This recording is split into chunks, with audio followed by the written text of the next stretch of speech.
সংবাদ সবাইকে স্বাগত জানাচ্ছি। আমি ফিরোজ তোহা। শুরুতে সংবাদ শিরোনাম জানিয়ে দেব আমাদের হাতে থাকা সর্বশেষ গুরুত্বপূর্ণ আপডেট সংবাদ। শুরুতেই শিরোনাম।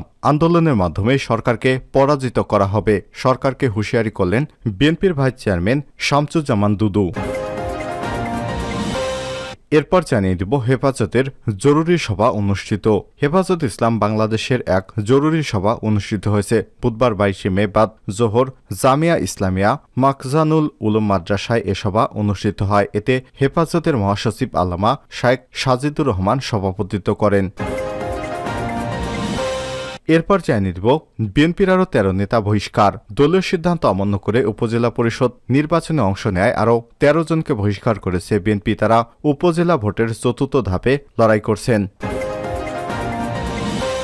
জানিয়ে দিব এমপি আনারকে টুকরো টুকরো করা হয়েছে। আওয়ামী লীগের এমপি আনারকে ভারতের পশ্চিমবঙ্গ কলকাতা নিউটাউন এলাকায় একটি ফ্ল্যাট থেকে উদ্ধার করা হয়েছে। তার লাশ বেশ কয়েকটি খণ্ডে বিভক্ত করা হয়েছে, তবে সবগুলি খণ্ড এখনও পাওয়া যায়নি। জানিয়ে দিব এমপি আনার হত্যাকাণ্ডের মূল হোতা গ্রেপ্তার, বলছেন পররাষ্ট্রমন্ত্রী ড হাসান মাহমুদ। এবং সর্বশেষ জানিয়ে দিব ইরানের প্রেসিডেন্ট ইব্রাহিম রাইসির মৃত্যুতে যা বললেন রাশিয়ার প্রেসিডেন্ট ভ্লাদিমির পুতিন। হেলিকপ্টার দুর্ঘটনায় নিহত হয়েছেন ইরানের প্রেসিডেন্ট ইব্রাহিম রাইসি। সম্প্রতি এক হেলিকপ্টার দুর্ঘটনায় নিহত সহ আরও কয়েকজন নিহত হন তিনি। মৃত্যুর পর তাকে নিয়ে সরব হয়েছে রুশ প্রেসিডেন্ট ভ্লাদিমির পুতিন। তিনি রাইসির মৃত্যুকে বিরাট ক্ষতি বলে উল্লেখ করেছেন। বুধবার 22 মে আনাদুলো এজেন্সির এক প্রতিবেদনে এই সব তথ্য জানানো হয়েছে। রুশ প্রেসিডেন্ট বলেন রাইসি খুব নির্ভরযোগ্য অংশীদার এবং প্রতিশ্রুতি রক্ষাকারী ব্যক্তি। তার মৃত্যুর পর ইরানের সঙ্গে কাজ চালিয়ে যাওয়ার প্রতিশ্রুতিও দেন তিনি। পুতিন বলেন ইরানের প্রেসিডেন্ট ইব্রাহিম রাইসির মর্মান্তিক মৃত্যু আমার জন্য বিরাট ক্ষতি। মঙ্গলবার তিনি রাশিয়ার পার্লামেন্টের নিম্নকক্ষ বা স্টেট ডুমার চেয়ারম্যান ভলোদিমিরের সঙ্গে বৈঠককালে সব মন্তব্য করেছেন। এ সময় তিনি রাইসিকে খুব নির্ভরযোগ্য এবং অংশীদার বলেও উল্লেখ করেন। প্রিয় দর্শক, এতক্ষণ শুনছিলেন সংবাদ শিরোনাম, এবারে বিস্তারিত। তবে তার আগে অনুরোধ থাকবে আপনি কোন স্থান থেকে আমাদের সংবাদটি দেখছেন কমেন্ট করে জানিয়ে দিন এই সংবাদ সম্পর্কে আপনার মূল্যবান মতামত। প্রিয় দর্শক, আপনি যদি আমাদের চ্যানেলে নতুন হয়ে থাকেন ভিডিওটি দেখতে দেখতে চ্যানেলটি সাবস্ক্রাইব করে রাখুন, যাতে করে আমাদের লেটেস্ট আপডেট সংবাদগুলো সবার আগে আপনার কাছে পৌঁছে যায়। ভিডিওটি আপনার সোশ্যাল মিডিয়ায় ফেসবুকে শেয়ার করে দিন, যাতে করে আপনার বন্ধুদের মাঝে এই সত্য সংবাদটি পৌঁছে যায়। এবারে বিস্তারিত।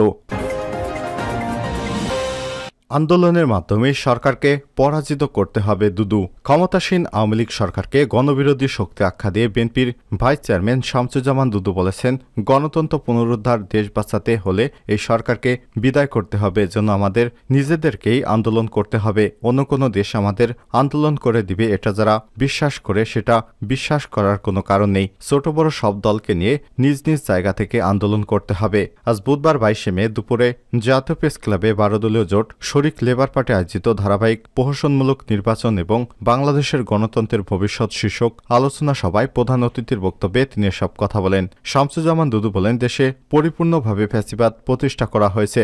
বাংলাদেশে ফ্যাসিবাদ প্রতিষ্ঠা করে রাজনীতিকে ধ্বংস করে ফেলা হয়েছে। গণতন্ত্রের জন্য যে দেশ স্বাধীন হয়েছে সে দেশে এখন আর গণতন্ত্র নেই। এই সরকার দেশের সব প্রতিষ্ঠানকে একটি দলীয় আওতায় নিয়ে এসেছে। গণফোরামের এক অংশের মহাসচিব সুব্রত চৌধুরী বলেন একটা দানবীয় শক্তি রাষ্ট্র ক্ষমতা দখল করে আছে, এর বিরুদ্ধে লড়াই করতে হলে ঐক্যের কোনো বিকল্প নেই। সামনের কর্মসূচিগুলোকে আমাদের ঐক্যবদ্ধ হয়ে আন্দোলন করতে হবে। বাংলাদেশ আজ ধ্বংসের দিকে চলে যাচ্ছে। অরাজকতার বিরুদ্ধে বিপ্লব করে দেশকে বাঁচাতে হবে। আমরা আবার রাজপথ কাঁপাবো। আন্দোলনের মাধ্যমে সরকারকে বিদায় করব ইনশাল্লাহ। গণ অধিকার পরিষদের এক অংশের সভাপতি নুরুল হক নূর বলেন বিগত 16 বছরে আওয়ামী লীগ সরকার ক্ষমতায় থাকাকালীন জনগণ তার পছন্দের ব্যক্তিকে ভোট দিতে পারেনি। বিরোধী দলের কৌশল দূরদর্শিতার অভাবে আওয়ামী লীগ এখন ক্ষমতায় বসে আছে। আমেরিকার আশায় আন্দোলন করলে হবে না, আমাদের নিজেদের অধিকার আদায়ের জন্য নিজেদের আন্দোলন করতে হবে। সভাপতির বক্তব্যে লেবার পার্টির চেয়ারম্যান লায়ন মোহাম্মদ ফারুক রহমান বলেন জনবিচ্ছিন্ন এই সরকার রাষ্ট্রযন্ত্রকে ব্যবহার করে জোর করে ক্ষমতায় রয়েছে, কারণ বিগত 7 জানুয়ারির জাতীয় নির্বাচনে ভোট না দিয়ে দেশের সংখ্যাগরিষ্ঠ জনগণ তাদের বর্জন বা প্রত্যাখ্যান করেছে। আওয়ামী লীগ সরকারকে বিদায় করতে এক দফার আন্দোলনকে আরও বেগবান করতে হবে।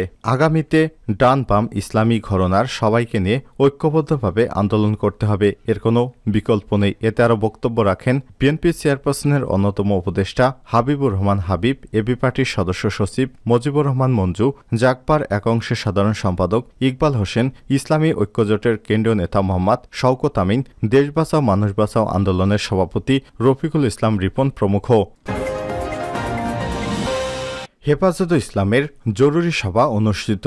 হেফাজতে ইসলাম বাংলাদেশের এক জরুরি সভা অনুষ্ঠিত হয়েছে আজ বুধবার 22 মে বাদ জোহর জামিয়া ইসলামিয়া। হেফাজতের মহাসচিব আল্লামা শায়েখ সাজিদুর রহমান এর সভাপতিত্ব করেন। সভায় উপস্থিত ছিলেন হেফাজতের নায়েবে আমির মাওলানা মাহফুজুল হক, মাওলানা মুহিউদ্দিন রাব্বানী, মাওলানা আহমেদ আলী কাসেমি, মাওলানা আব্দুল কায়ুম সোবহানি, যুগ্ম মহাসচিব মাওলানা আজিজুল হক ইসলামাবাদী, সহকারী মহাসচিব মাওলানা আতাউর আমিন, অর্থ সম্পাদক মুফতি মুনির হোসেন কাশেমি, অর্থ সম্পাদক মুফতি জাকির হোসেন কাসামি সহ বিভিন্ন পর্যায়ের নেতৃত্ববৃন্দ। সভাপতির বক্তব্যে আল্লামা সাজিদুর রহমান বলেন, ইসলামের বিরুদ্ধে বহুমুখী ষড়যন্ত্র চলছে, নতুন প্রজন্ম যেন ইমানহারা হয়ে যায় তার ব্যবস্থা করা হচ্ছে। তিনি বলেন, শিক্ষাই জাতির মেরুদণ্ড। কোনো জাতিকে পরাজিত করতে হলে প্রথমে সেই জাতির শিক্ষা ব্যবস্থাকে ধ্বংস করে দিতে হবে। আজ বাংলাদেশের শিক্ষা ব্যবস্থা ধ্বংস করে দেওয়া হয়েছে। সমাজের প্রতিটি স্তরে নৈতিক অবক্ষয়ের সয়লাভ চলছে। এ সময় তিনি বলেন, আমরা লক্ষ্য করছি যে প্রশাসনের ভিতরে ঘাপটি মেরে থাকা একটি অশুভ চক্র হেফাজতের নেতৃত্ববৃন্দকে হয়রানি করার জন্য 2013 এবং 2021 সালে দায়ের করা নারায়ণগঞ্জ, ঢাকা, ব্রাহ্মণবাড়িয়া, চট্টগ্রামে অসংখ্য মামলা চার্জশিট জমা দিয়ে মিথ্যা বিচারের অপচেষ্টা চালাচ্ছে। আর যারা জামিনে মুক্তি হয়েছেন তাদের প্রত্যেককেই মাসের বেশিরভাগ সময় আদালত থেকে আরেক আদালতে হাজিরা দিতে হচ্ছে। এটা অমানবিক হয়রানি, যার কারণে আমরা উদ্বিগ্ন। নায়েবে রসুল আলেম ওলামাদের হয়রানির পরিণাম কারো জন্য শুভ হবে না। অবিলম্বে সব বন্ধ করুন। এ সময় হেফাজতের মহাসচিব বলেন, ইসরায়েলের বর্বর অগ্রাসনের কারণে ফিলিস্তিনের গাজা ধ্বংসস্তূপে পরিণত হয়েছে। নারী, শিশু, প্রতিদিন অসংখ্য মানুষের মৃত্যু ঘটেছে। মানবিক সংকট, অনাহার, দুর্ভিক্ষ চলছেই। আমরা আশা করছি ইসরায়েলি দখলদারিত্বের অবসান এর লক্ষ্যে ওআইসি সহ বিশ্ব মুসলিম উম্মাহর নেতৃত্ববৃন্দ ঐক্যবদ্ধভাবে ফিলিস্তিনিদের স্বাধীনতার পক্ষে কার্যকর ভূমিকা পালন করবেন। বিএনপির আরও 13 নেতা বহিষ্কার। দলীয় সিদ্ধান্ত অমান্য করে উপজেলা পরিষদ নির্বাচনে অংশ নেয় আরও 13 জনকে বহিষ্কার করেছে বিএনপি। তারা উপজেলা ভোটের চতুর্থ ধাপে লড়াই করছেন। বুধবার 22 মে বিএনপির জ্যেষ্ঠ যুগ্ম মহাসচিব রুহুল কবির রিজভী স্বাক্ষরিত এক বিজ্ঞপ্তিতে সব তথ্য জানানো হয়। বহিষ্কৃতদের মধ্যে রংপুর বিভাগের 3 জন, রাজশাহী বিভাগের 1 জন, বরিশাল বিভাগের 1 জন, ঢাকা বিভাগের 2 জন, ময়মনসিংহ বিভাগের 1 জন, সিলেট বিভাগের 2 জন এবং কুমিল্লা বিভাগের 3 জন। এছাড়াও বহিষ্কৃতদের মধ্যে চেয়ারম্যান পদে 6 জন, ভাইস চেয়ারম্যান পদে 4 জন এবং সংরক্ষিত মহিলা ভাইস চেয়ারম্যান পদে 3 জন প্রার্থী রয়েছে। সংবাদ বিজ্ঞপ্তিতে বলা হয়, আগামী 5 জুন অনুষ্ঠিত চতুর্থ ধাপে উপজেলা পরিষদ নির্বাচনে চেয়ারম্যান, ভাইস চেয়ারম্যান পুরুষ ও মহিলা পদে প্রতিদ্বন্দ্বিতা করছেন তাদেরকে দলীয় এবং গঠনতন্ত্র মোতাবেক বিএনপির প্রাথমিক সদস্য পদসহ সকল পর্যায়ের পদ থেকে বহিষ্কার করা হয়েছে। গত 8 মে অনুষ্ঠিত প্রথম ধাপের উপজেলা ভোটে অংশ নেয় এর আগে 79 জনকে বহিষ্কার করে বিএনপি। আর দ্বিতীয় ধাপের ভোটের প্রার্থী হওয়ার জন্য 3 দফায় 69 জনকে বহিষ্কার করা হয়েছে। পরে গত 21 মে তৃতীয় ধাপে ভোটে 51 জনকে বহিষ্কার করা হয়। চতুর্থ দফা সহ সব মিলে এখন পর্যন্ত 212 জন নেতাকে বহিষ্কার করেছে বিএনপি। এমপি আনারকে টুকরো টুকরো করা হয়েছে।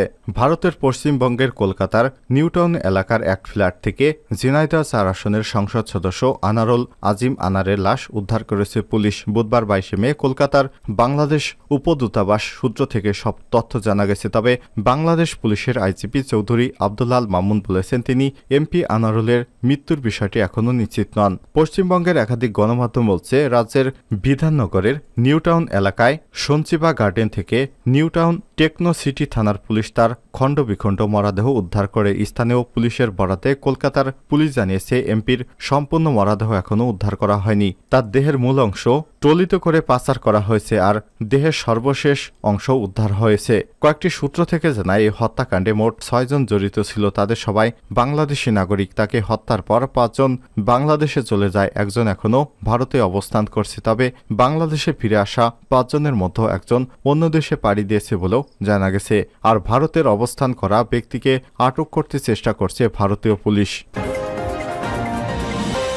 এমপি আনার হত্যাকাণ্ডের মূল হোতা গ্রেপ্তার বলছেন পররাষ্ট্রমন্ত্রী।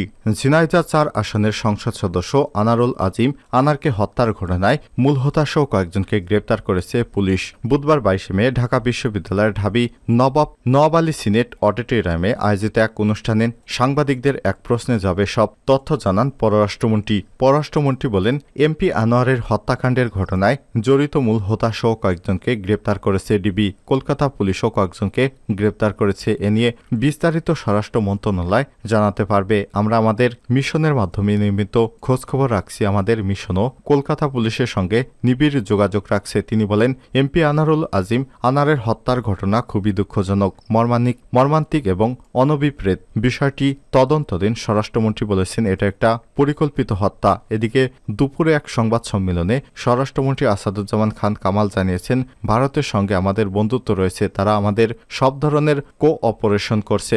ভারত সরকারের যতটুকু দায়িত্ব তারা করিয়েছে। সম্পর্কের ফাটল ধরবে এমন কোনো ঘটনা এখনো ঘটেনি, কারণ এই ঘটনায় ভারতের সরকার কেউ জড়িত নয়। এখন পর্যন্ত আমাদের কাছে যে ইনফরমেশন, তাতে আমাদের দেশের মানুষই এই হত্যাকাণ্ডের সঙ্গে জড়িত।